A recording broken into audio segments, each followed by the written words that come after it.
ফাল্গুন মাসের শুক্লপক্ষের একাদশী তিথিকে বলা হয় আমলকি একাদশী বা আমলা একাদশী। এই একাদশী তিথিতে আমরা শ্রী বিষ্ণুর পুজো করি, কারণ শ্রী বিষ্ণুর প্রিয়তম অধিষ্ঠান হয় এই আমলকি বৃক্ষ।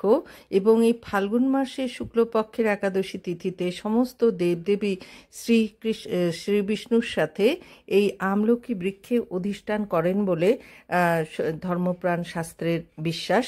তো সেই দিন আমরা শ্রী বিষ্ণুর পুজো করি, শ্রীকৃষ্ণের পুজো করি এবং আমলকি বৃক্ষের পুজোর মধ্য দিয়ে আমরা প্রকৃতিকেও আমাদের প্রণাম জানাই। আমলকি একাদশী সম্বন্ধে শ্রীকৃষ্ণের আদেশে মহর্ষি বশিষ্ঠ রাজা মান্ধাতাকে জানিয়েছিলেন যে এই দিনটি হলো বিষ্ণুর অত্যন্ত প্রিয় দিন এবং এই দিনে আমলকি বৃক্ষে অধিষ্ঠান তার প্রিয়তম স্থান। তাই ফাল্গুন মাসে শুক্লপক্ষে আমরা আমলকি একাদশী পালন করলে শত জন্মের পাপ ক্ষয় হয় এবং আমরা বৈকুণ্ঠ লোকে আমাদের মৃত্যুর পর আমরা স্থান লাভ করতে পারি বলে সেখানে উল্লেখ আছে। আসলে রাজা মান্ধাতা শ্রী রামচন্দ্রেরই একদম প্রাচীনতম বংশধর। ইক্ষ্বাকু বংশ অর্থাৎ সূর্য বংশের রাজা ছিলেন আমাদের শ্রী রামচন্দ্র এবং তারই পিতৃপিতামহ ছিলেন হচ্ছেন মান্ধাতা। তিনি অত্যন্ত দানবীর, ন্যায়নিষ্ঠ, যোদ্ধা, শৌর্য, বীর্য এবং ন্যায়পরায়ণতার জন্য গোটা পৃথিবীতে তিনি বিখ্যাত হয়েছিলেন।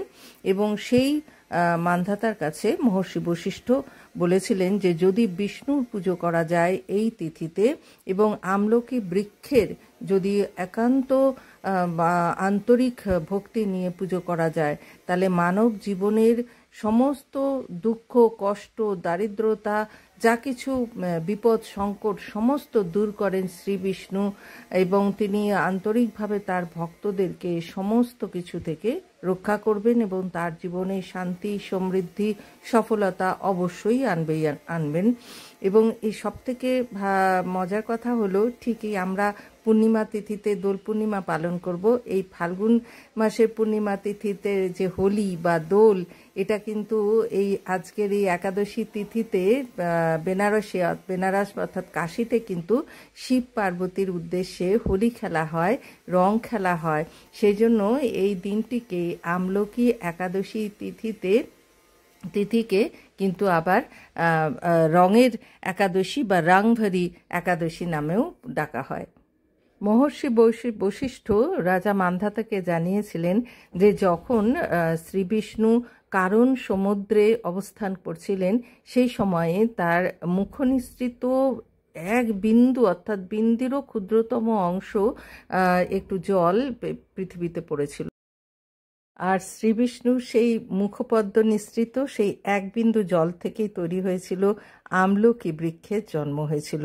এবং আমলকি বৃক্ষের ভেতরে শ্রী বিষ্ণুর অধিষ্ঠান বলে তার আশীর্বাদে পৃথিবীর মানব দেহের যত রকমের রোগ আছে সেই রোগ থেকে মুক্তি লাভের সমস্ত মহাগুণ তিনি তার আশীর্বাদে সেই আমলকির ভিতরে নিয়োজিত হয়েছে। তাই আমরা জানি আয়ুর্বেদ শাস্ত্রেই হোক, অ্যালোপ্যাথি শাস্ত্রেই হোক, হোমিওপ্যাথিতেই হোক, আমলকির ব্যবহার মহা ঔষধি হিসাবে ব্যবহৃত হয়, মানুষের জীবনে মঙ্গল করে। আমলকি একাদশী ব্রত করলে অবশ্যই ব্রত কথা পাঠ করতেই হবে এবং রাত্রি জাগরণ করতে পারলে সব থেকে বড় আশীর্বাদ বা পুণ্য অর্জন করা যায় শ্রী বিষ্ণুর কাছ থেকে।